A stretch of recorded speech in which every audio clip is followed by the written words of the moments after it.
आज हम एक ऐसा व्हाट इफ एक्सप्लोर करने वाले हैं जो नारुतो फैंडम को हमेशा हॉन्ट करता है। व्हाट इफ इटाची कभी सिख ही ना होता, क्योंकि कैनन इटाची ऑलरेडी टेरिफाइंग था। गेंजुत्सु, अमातेरासु, सुसानो, सब कुछ। लेकिन साथ ही साथ ट्रूथ ये भी है कि इटाची की बॉडी उसकी एनिमी थी। हर फाइट में वो सिर्फ ओपोनेंट से नहीं लड़ रहा था, वो अपने लंग्स, अपने स्टैमिना, अपने टाइम से लड़ रहा था। तो अगर सिकनेस रिमूव कर दो, इटाची का पावर लेवल एक्चुअली कहां तक जा सकता था? अगर आपको नारुतो थ्योरीज पसंद है तो वीडियो को लाइक कर देना और चैनल को सब्सक्राइब कर लेना, क्योंकि आज हम हेल्दी इटाची को लॉजिकली स्केल करेंगे बिना ब्लाइंड फैन बॉइंग के। नंबर 1, कैनन में सिकनेस इटाची को कैसे नर्व करती थी? इटाची के किट का बिगेस्ट प्रॉब्लम ये था, मानगेक्यो ऑलरेडी हेवी चक्रा कॉस्ट लेता है और इटाची की इलनेस स्टैमिना को और कट करती थी, ऊपर से ब्लाइंडनेस का प्रेशर। इसलिए इटाची का फाइटिंग स्टाइल कैनन में शॉर्ट एंड लीथल था। वो फाइट्स को ड्रैग नहीं करता, क्योंकि ड्रैग करने का मतलब कोलैप्स। हेल्दी इटाची में सबसे पहला चेंज ये होता, he can stay in the fight longer. और इटाची जैसा इंटेलिजेंट फाइटर को टाइम मिल जाए तो वो और डेंजरस हो जाता है। नंबर 2, हेल्दी इटाची का बेस कितना स्ट्रांग होता?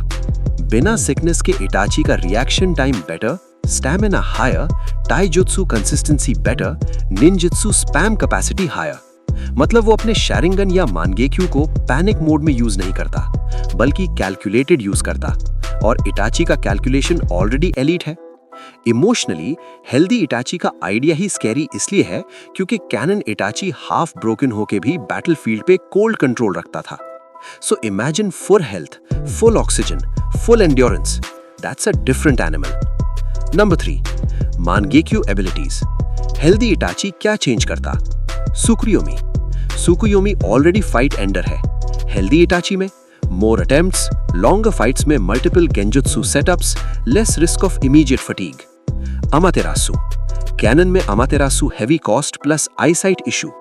Healthy Itachi better control, more frequent use, better follow-up, trap and finish. Susanoo, Totsuka plus Yata. ये इटाची का बॉस मोड था, लेकिन सिकनेस के साथ वो इसको ज्यादा टाइम सस्टेन नहीं कर सकता था। हेल्दी इटाची सुसानो को लॉन्गर मेंटेन कर सकता, डिफेंस प्लस सीलिंग थ्रेड ज्यादा कंसिस्टेंट हो जाता, मीनिंग ओपोनेंट्स का wait him out plan fail. और यहीं पे इटाची का पावर लेवल स्पाइक होता है, क्योंकि मोस्ट पीपल इटाची को आउटलास्ट करने की होप रखते हैं। हेल्दी इटाची में वो होप ऑलमोस्ट डेड। नंबर 4, क्या हेल्दी इटाची ईएमएस तक जा सकता था? कैनन में इटाची ईएमएस नहीं लेता। क्यों? क्योंकि उसका प्लान सास्के सेंट्रिक था और मॉरली भी। बट व्हाट इफ में अगर हेल्दी इटाची होता, चांसेस बढ़ जाते कि वो ब्लाइंडनेस अवॉइड करने के लॉन्ग टर्म सोल्यूशन ढूंढता और एटलीस्ट फाइट्स में अपनी आईज को सेव करता। स्टिल ईएमएस रिक्वायर करता है क्लोज रिलेटिव का मानगेक्यो। सो इस सिनेरियो में सबसे डार्क थ्योरी ये होती, Itachi could potentially take Sasuke's eyes, लेकिन इटाची का कैरेक्टर उस डायरेक्शन में नहीं जाता। So realistic healthy Itachi is still Mangekyo Itachi, but better management. Number 5, power level scaling. Healthy Itachi कहां रैंक होता? अब विदाउट सिकनेस इटाची को 3 टियर्स में एस्टिमेट कर सकते हैं। Tier A, high Kage plus, most believable. Healthy Itachi likely becomes a high Kage plus threat consistently, because now he has stamina to set up, bait and finish. Tier B, low 6th paths tier, unlikely. 6th paths tier characters जैसे जूबी जिंचूरी के 6th paths Naruto Sasuke के against Itachi का kit match नहीं करता। He has hacks, but raw scale difference too big. So healthy Itachi doesn't become god tier just because he's healthy. Tier C, Akatsuki top of the top. Healthy Itachi likely becomes the most dangerous Akatsuki combatant in many matchups. Obito exceptions depending on Kamui and context. Number 6, famous matchups. Healthy Itachi में क्या change होता? Itachi versus Sasuke, canon fight. Canon fight में Itachi already held back. Healthy Itachi में fight even more controlled होती। Sasuke को push करना easier, Itachi को fake weakness दिखानी नहीं पड़ती। Itachi versus Jiraiya. Healthy Itachi में इटाची का एडवांटेज बढ़ता, क्योंकि जिराया के against biggest risk long messy fight है। Healthy Itachi long messy fight को भी हैंडल कर सकता। Itachi versus Pain, This is big. Healthy Itachi still struggles against full sixth paths of pain alone, but he becomes more competitive in terms of figuring out the secret, picking bodies off, surviving longer.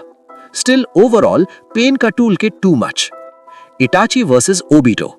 Healthy Itachi Obito को ज़्यादा threaten करता, because he can test patterns longer, set up traps with clones and delayed Amaterasu setups, but Kamui remains a huge problem. Winner depends heavily on intel and timing. Number 7. The real power jump is not stats, it's freedom. Healthy Itachi का biggest buff ये होता, he can fight like he wants. Canon Itachi को हर second अपने body का bill pay करना पड़ता था.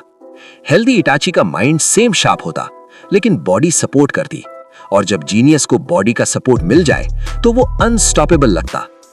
Final conclusion, theory.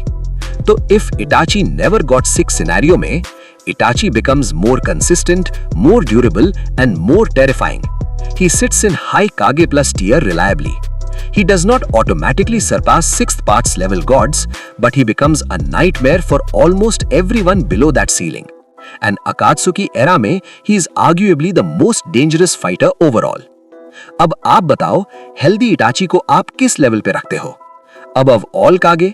Equal to pain? Still below Obito? Comment में अपना आंसर लिखो. और अगर आपको ऐसे और नारुतो थ्योरीज चाहिए तो वीडियो को लाइक कर दो और चैनल को सब्सक्राइब कर लो.